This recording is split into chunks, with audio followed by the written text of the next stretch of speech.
Good morning, everybody, and welcome back to Wisdom Exchange number 13.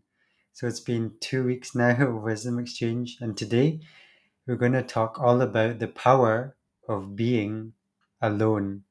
And so, just before we get started on the power of being alone, about Carl Jung, how that affects the human, our collective consciousness, and detaching from that, and also being more in tune with our own thoughts and emotions, I just want to talk about how actually being on camera and being less and less scripted and talking to the camera and noticing how I'm talking, I've actually noticed a big improvement on myself and talking and being a bit more confident, even if it's just 1%. So I would encourage you to even start one time, like a wee challenge, one time every day, just to do something you're interested in, because you'll actually notice a difference in some confidence in what you're doing. So yeah, I just want to talk about the power of being alone and really stepping into the edge of thought. So throughout humanity, since we've been hunter gatherers in Africa, coming all the way out to the Levant region, and then spreading out from Africa all across the world. We've all developed different mythologies, different stories to help us understand our subconscious through symbolism and the whole human journey, right? All the way up to now, where we've had Disney and we've had lots of religions of the past, and we have advertisements and companies telling us different stories to drive us. And so the human mind really works in terms of stories, and that really sticks, which is why a lot of religions use stories and parables as well. And so I just want to talk about the power of being alone and the power of the stories in our mind and in the collective mind, and why it's powerful to be alone, especially if you're an extrovert. And maybe if you're someone who tends to be more empathetic, taking on the feelings and thoughts and emotions of others as well.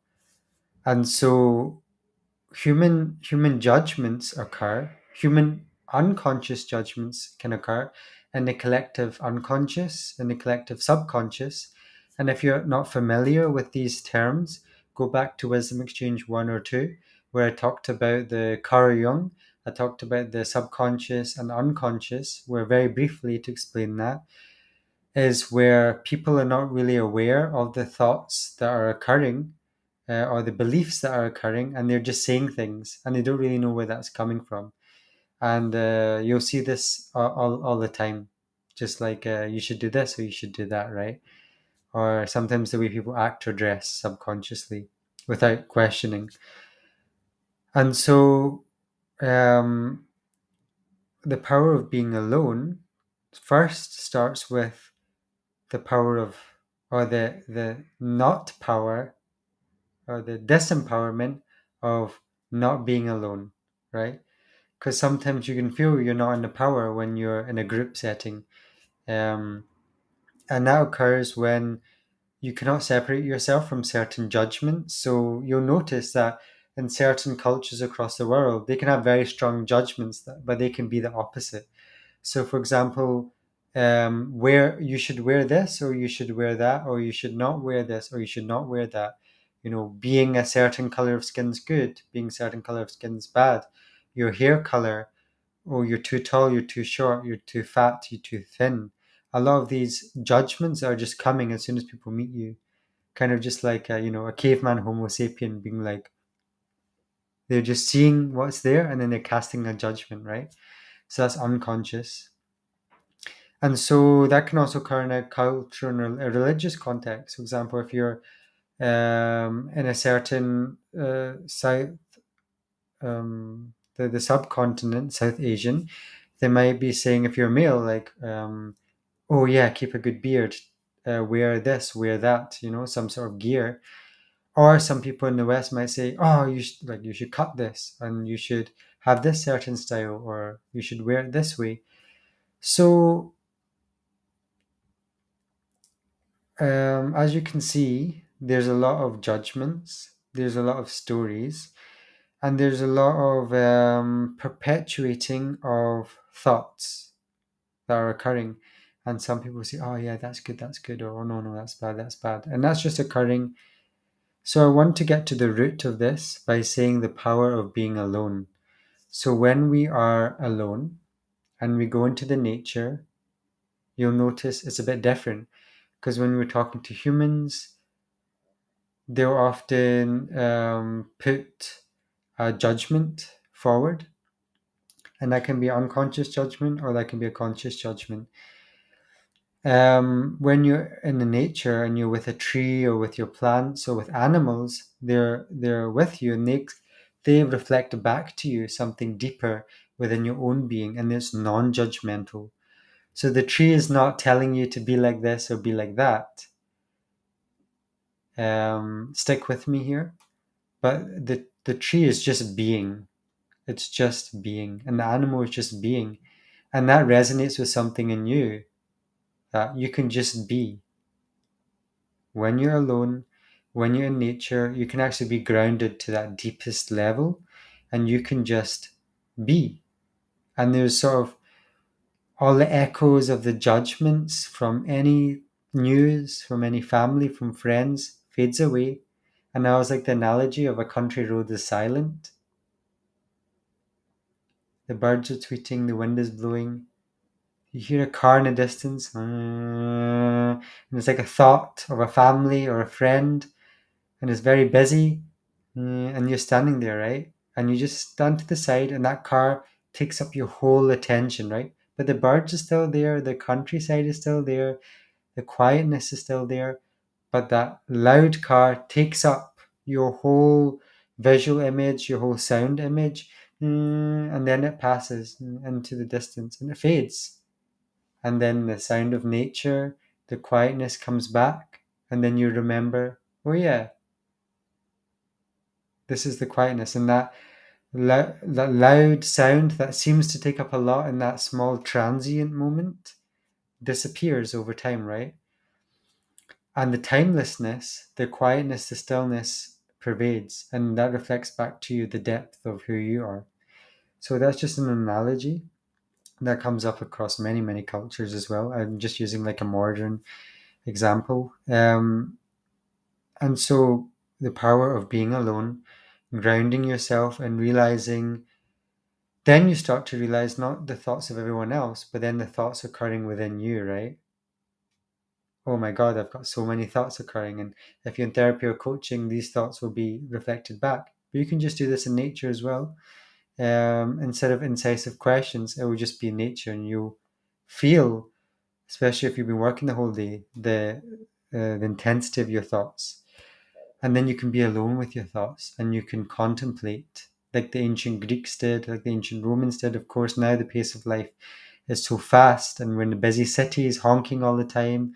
If you're in Asia or, if you're in the UK or other countries, we also have a fast pace of life now in the East as well. And so we never get to experience that depth of who we are as human beings. And it's not until maybe a death occurs in the family or, something occurs where we go to a very remote place that we realize, oh, what am I doing every day? So the power of being alone, separating yourself, understanding what are the thoughts, what are the feelings going in your head. And then when you go back into a group, you start to realize, what are people talking about? Are they talking about things? Do they have a certain amount of groundedness of themselves and then they're joking and playing? Or are they very quite lost in what they're doing in actuality? Not to cast any judgments, but how are they going about their life? How are they exercising? How are they eating? That all plays into the play of somebody's consciousness and where they're coming from, and then the consciousness of their judgments occurring. Because if they haven't examined what's occurring at the subconscious level, the strands, the scripts that are there, then they're just perpetuating things unconsciously at the conscious level. So that's something to look, that when we look within ourselves and see that, we can see that within the other. And then, yeah, nature just reflecting that back to us. So, this morning going out, it's very, very hot in Scotland, like hot for us, like 25 plus degrees in September. Wow. I started to see, the sun and think about, wow, as a species, we've emerged, you know, 100,000 plus years ago, very relatively new in terms of the planet and the universe, and 10,000 years, modern kind of civilization from the hunter gatherer origins to agriculture. And then, really within the last 1,000 years, getting that modern advancement of civilization. And then the last 100 years, that industrialization. And then, of course, the information era. And so, looking back at the emergence of our species and going and seeing how the ancient people used to reflect, sometimes we're not getting that space to reflect and that expansiveness of thinking. And so, just looking at global warming occurring and seeing the sun rotating there and seeing how we are on the planet, just conducting our day every day, then realizing, wow, we are really like you are watching this on the same planet as me right now, whether live or whether afterwards. We're watching this with the same sun, with the same moon, with the whole universe there, and we're in our own minds all the time. We forget this 99% of the time, right? We're just in our own stories, in our own mythology, in our minds. And we don't wake up quite often to see, wow, this perspective. And it's good to remember this because I love global warming. How this came to be in the first place is because we're busy in our day-to-day lives all the time. We're not sort of looking up and saying, oh my god, what's happening to the planet, or we're not just taking that time to contemplate where we are on the planet. And that's outside. Then inside, wow, we actually have we're sitting inside a body. We don't really choose the rate at which our body cells are replicating, or how our hair is growing, or how yeah, even our mind, the way the mind moves. It has a movement of its own sometimes, and we're not aware of it. And so we are sitting as a consciousness in our body. That's a fact. And sometimes we're not aware of it. And it's crazy actually to talk about that because you're kind of lifting that car hood and you're delving deep and you're saying, hey, this is actually occurring, and we forget about it. And so what's the point of talking like this, right? What's the point of realizing this perspective? Why can't we just carry on day to day and not being existential? Because it gains perspective. It gives us a meta perspective of why, how are we constructed? How are we here? You know, the universe is like that. We're all in this planet and you're in this body that you sometimes or sometimes not consciously you're in total control of. And so that also helps us gain perspective into everything we do, into the conversations we have, into the work we do, into how we live our life ultimately. And it can be hard sometimes when, like I said at the start, certain judgments are upon us, and it can lead to a cancel culture where we get offended, and we will say, "Stop saying this, stop saying that," right? And we don't want to restrict people, but at the same time, we want to recognize when that unconsciousness is occurring. So it's important to recognize that within others and ourselves. And I feel weird talking about it because I don't get it right 100% of the time. But I still feel like in noticing it, I can still share it. And it could be helpful for other people if they don't realize it to that depth to hear it. And if they know it to that depth, but just forget about it, just to know that somebody else also is seeing life in the same perspective. And that and that neuroplasticity is a thing. So what I mean by neuroplasticity is that your brain, when it's exposed to something, I notice it with myself, whether the news, whether YouTube, whether talking to people, it carries in that thought loop, and it's very hard to get out. So if you're in a work setting, your mind will be in that work mode and it can't penetrate past that. If you're in a family setting, someone said something to you, you'll be stuck in that work mode. Hello, one person watching. And so neuroplasticity is all about your brain and what it's been exposed to, and it being plastic, and it's being able to mold to whatever you're watching. So that's why people can get stuck in echo chambers and believe what that group believes. And so it's very important to question things and to know when to step out, and to know what is the mythology occurring in your own head. And you can also consciously invent your own mythology. If you're interested in the hero's journey, you can look up Joseph Campbell on YouTube as well. That's Campbell. Joseph Campbell. Very cool guy. And he also looked at Carl Jung's psychology. And so I just want to end about talking about also the media you consume. Um, so as well as the power of being alone, not to be alone all the time, but to realize that it's really worthwhile doing, to be in the nature, to be grounded, and to understand yourself. But then to be careful of what media you're consuming, because we like TikTok is designed to make us be addictive and to go into subconscious, even though how hard we try. Like you'll see an image if you ever watch The Matrix, you'll see that the world is going about, and Neo from The Matrix, the chosen one, he catches this lady in a red dress, and that catches his attention. And then quickly that he looks away, and that lady turns into an agent with a gun. So that's symbolism, because we get distracted by something, and then it turns around and kind of bites us in the ass. So watch Matrix, but quite interesting. It has a lot of Buddhism philosophy in that. But then going back to the media we're consuming, the power of being alone, detaching from that, understanding the thoughts going on in our head, so we can get a clearer perspective of how we're going about life. Keeping good company. So I end in a quote from Isaac Walton, who was an English writer a couple of 100 years ago, saying, "Good company and good discourse are the very sinews of virtue." Good company being the Sangat, if you're, from India or the East. Sangat meaning the congregation, or like I said, the consciousness, just meaning how aware you are on these different levels in your subconscious of good company, right? The Sangat. And good discourse. Good discourse meaning listening, right? 3 levels in listening. Just listening to be like, yeah, yeah, yeah. Listening then level 2, like, okay, yeah, I did that. Oh yeah, I had an experience like that.